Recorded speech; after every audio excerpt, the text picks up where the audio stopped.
I'm Jenna Wolf. Nick Wright is beaming. Brandon Marshall knows Jenna, why. how many of us are out here right now? Jenna, how many people are here? Four of us. Four of us. Four of us. Four of us. The Yeah. 1, 2, 3, 4.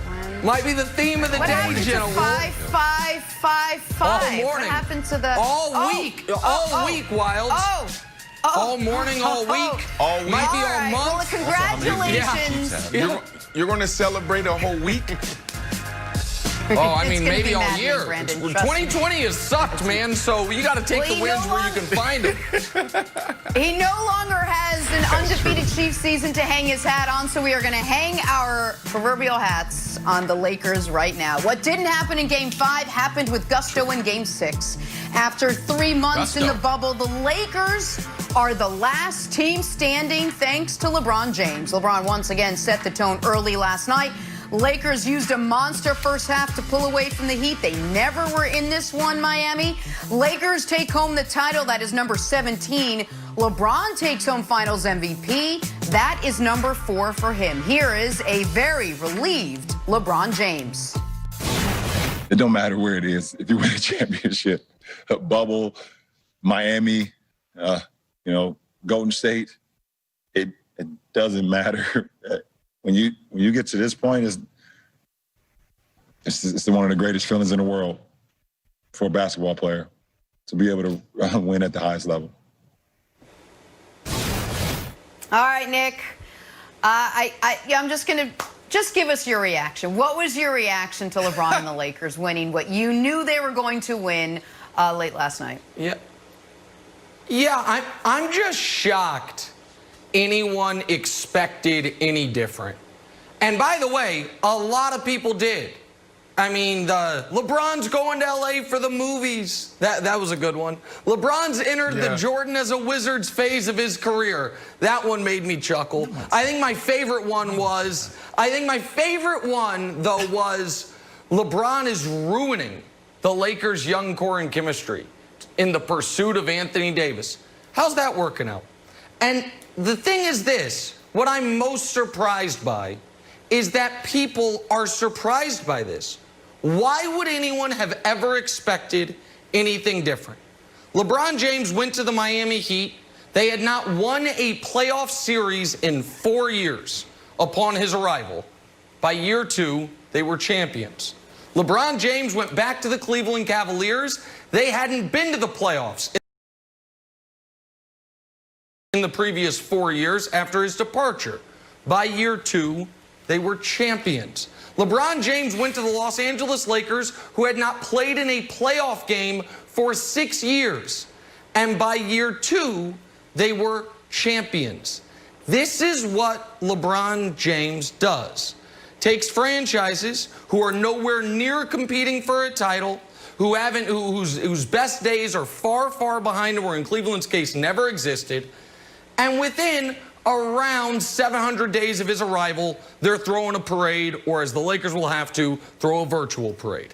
That's what Brandon, the greatest player of his era or any era, does. And he just proved it once again in this unprecedentedly odd NBA season that just came to a close. Well, I mean, let's take it a step farther. It's not just an odd NBA season. It's a odd year. It's a terrible year for everyone in the world. And that's the first thing I thought about when I saw that confetti drop. I thought about, a year ago, them going after AD. And you got to remember, he wanted AD his first year in LA. It just didn't work out. So the anxiety and the toil around getting AD was a lot. And then you go to, this entire, the beginning of this year, them being in the middle of racial tension, not racial tension, but social injustice in China. The Lakers was in the middle of that. Kobe passes away. That rocked not only the NBA to the core, but the LA Lakers to its core. So you got to think about how this entire year played out. Ahmaud Arbery, Breonna Taylor, George Floyd, racial tension soaring. Then there's a restart. There's a reboot. Who's going to play? Who's not going to play? Should the players go back to the NBA season? Like the amount of pressure on these guys going into the bubble, it was unbelievable.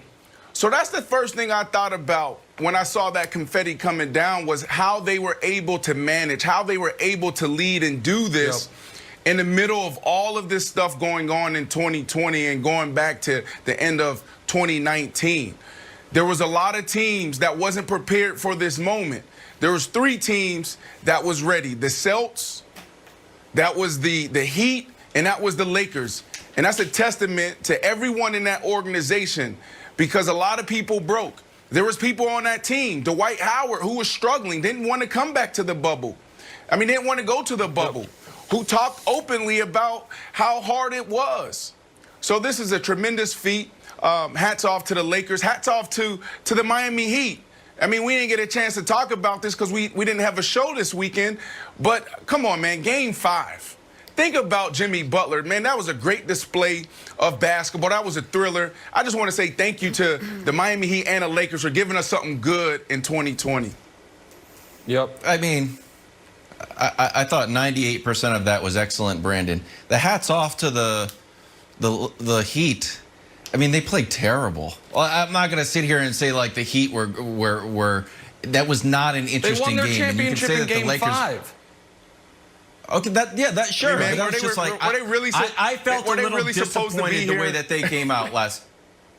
Yeah, they were. Did they play terribly, or were they overmatched? They were they were overmatched. It's fine, but they didn't. They just that last game was just kind of brutal. It was good defense by the Lakers. Nick, I want to bring up LeBron's post-game comments. He started talking about respect. Pelinka wanted his respect. Vogel needs his respect, and he needed his respect. Yeah. I thought it was very interesting. And every time he wins a championship, he says something interesting. He had, Cleveland, this is for you. But then remember his Heat championships, when his kid from Akron speech, when he said, I can't worry about what everyone else says about me. This seemed to be the polar opposite of that. What was your takeaway on him demanding respect after the championship? Well, the takeaway was, listen, LeBron sees and hears everything, and especially this year because he's not in the zero dark 23 mode or whatever he used to call it.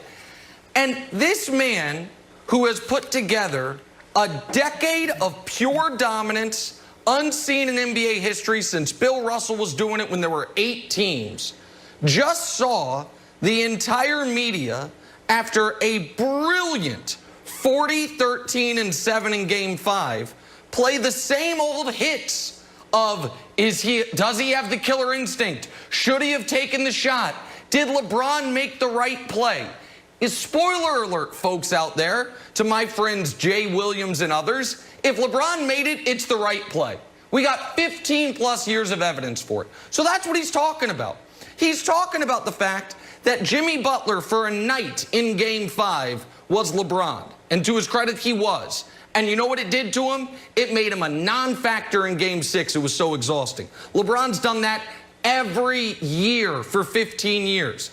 That there is somehow still a nightly referendum on how this guy plays, when the answer is better than anybody ever, more consistent than anybody ever, longer at a higher level than anybody ever. So I do think there was, geez, guys, put some damn respect on my name, because nobody's ever done what I'm doing.